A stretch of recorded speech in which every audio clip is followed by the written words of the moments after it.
కొట్లాడిండో అందరం కూడా గమనించుకున్నాం. మరి ఇవాళ కూడా అదే చేయాలి. వీడు చూడడానికి మనోళ్ళలాగా ఉంటాడు, తెలంగాణోళ్ళలాగా ఉంటాడు, కానీ పనిచేసే తెలంగాణకు వ్యతిరేకంగా పనిచేస్తున్నారు. ఆ అంశాన్ని దయచేసి గుర్తించాలి. ఇవాళ మన లోపల మనకున్న అనేక సమస్యలకు మీకు కేసీఆర్ గారికి మధ్యలో వారధిగా నేను నిలబడి ఉంటా. నేను మిమ్మల్ని ఏది అవసరం ఉంటే అది సార్ దగ్గరికి మీ సమస్య నేను తీసుకుపోయి చూపిస్తా.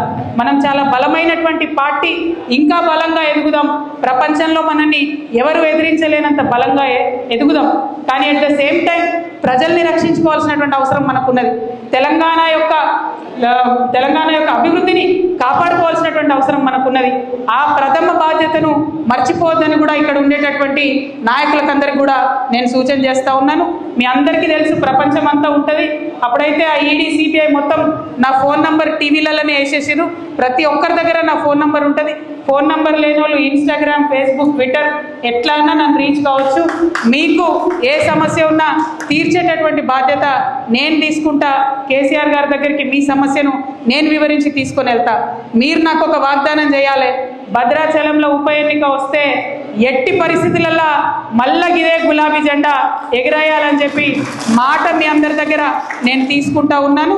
మరి ఇక్కడికి భద్రాచలంతో నా అనుబంధం ఇప్పటిది కాదు, అనేక సంవత్సరాలది.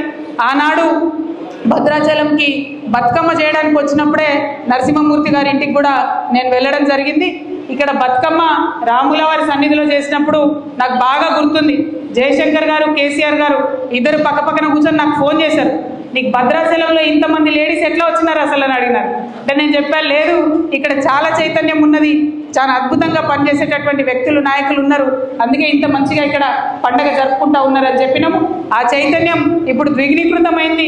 మన రాష్ట్రం వచ్చింది, మన రాష్ట్ర పండగ, మన రాష్ట్ర పద్ధతులు, మన రాష్ట్రం, మన రాష్ట్ర అభివృద్ధి అనే ఒక సోయి అందరికి కూడా ఉంది. కాబట్టి దాన్ని కాపాడుకునేటటువంటి దిశగా మనందరం కూడా ప్రయత్నం చేద్దామని మీ అందరినీ కూడా కోరుకుంటున్నా. అనేక మంది అనేక రకాలుగా ఉద్యమంలో పాల్గొన్నాం. ఆ స్ఫూర్తిని మాత్రం విడిచిపెట్టొద్దని చెప్పి ఒక సోదరిగా ఏదేమైనా మీకు అండగా నేను నిలబడతానని చెప్పి మీ అందరికీ కూడా మళ్ళీ మనవి చేసుకుంటూ, మరి కార్యక్రమాన్ని ఇంత సమన్వయంతో నిర్వహించడానికి దోహదపడ్డట్టు మన దిండిగాల రాజేంద్ర అన్నకు మళ్ళీ ఒకసారి ప్రత్యేకంగా నమస్కారాలు, తమ్ముడు హుసేన్కి మళ్ళీ ఒకసారి ప్రత్యేకంగా నమస్కారాలు తెలియజేస్తూ మీ అందరి దగ్గర కూడా నేను సెలవు తీసుకుంటున్నాను. Thank you.